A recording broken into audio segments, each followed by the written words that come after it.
खबर छत्तीसगढ़ के रायपुर से है, जिसके बीजेपी कार्यालय में आयोजित प्रेस वार्ता से बड़ी जानकारी सामने आई। 10 अगस्त से छत्तीसगढ़ में हर घर तिरंगा और तिरंगा यात्रा अभियान की शुरुआत होने जा रही है। भाजपा ने इसे सिर्फ एक कार्यक्रम नहीं बल्कि राष्ट्रभक्ति का महाअभियान बताया है।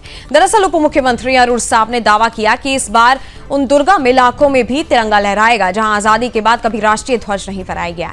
वहीं उप मुख्यमंत्री विजय शर्मा ने घोषणा करते हुए कहा कि बस्तर संभाग में 500 से ज्यादा स्कूलों, चौराहों और सामुदायिक भवनों का नाम भी बलिदानियों के नाम पर रखा जाएगा।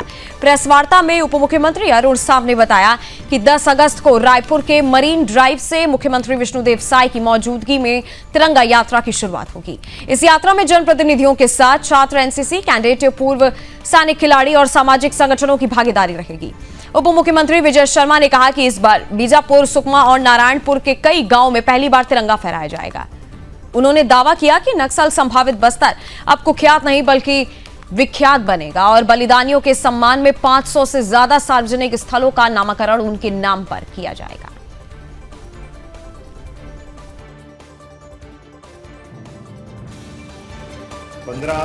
अगस्त का जरूर जाग जाता है और इस भाव को ही स्थान देने के लिए, इस भाव को ही आगे बढ़ाने के लिए तिरंगा रैली का आयोजन किया जा रहा है। पूरे प्रदेश के परिदृश्य में अरुण साव जी आपके समक्ष विषय रखेंगे हमारे संगठन की कार्य योजना के अनुरूप, परंतु एक विशेष कार्यभार जो मुझे सौंपा गया है संगठन से, मैं उसके संदर्भ में आपको जरूर बताना चाहता हूँ। मैं आपको ये बताना चाहता हूँ कि इस बार जब ये 15 अगस्त आ रहा है तो समूचे बस्तर में कोई गांव ऐसा नहीं होगा जहां भारत का तिरंगा न फहरे, जहां भारत का संविधान लागू न हो।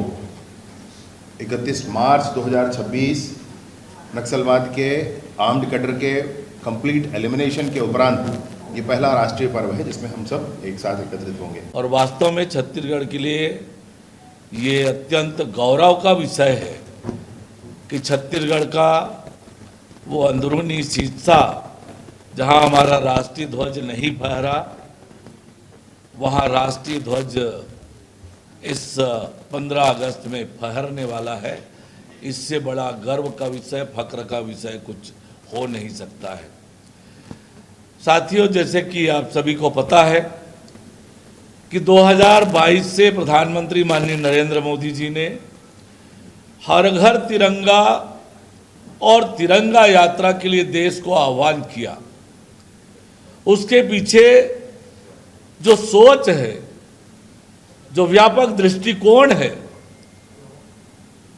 कि एक लंबे संघर्ष के बाद, लंबे त्याग, तपस्या और बलिदान के बाद देश को आज़ादी मिली है और ऐसे में देश की युवा पीढ़ी को देशभक्ति के भाव से जोड़ना और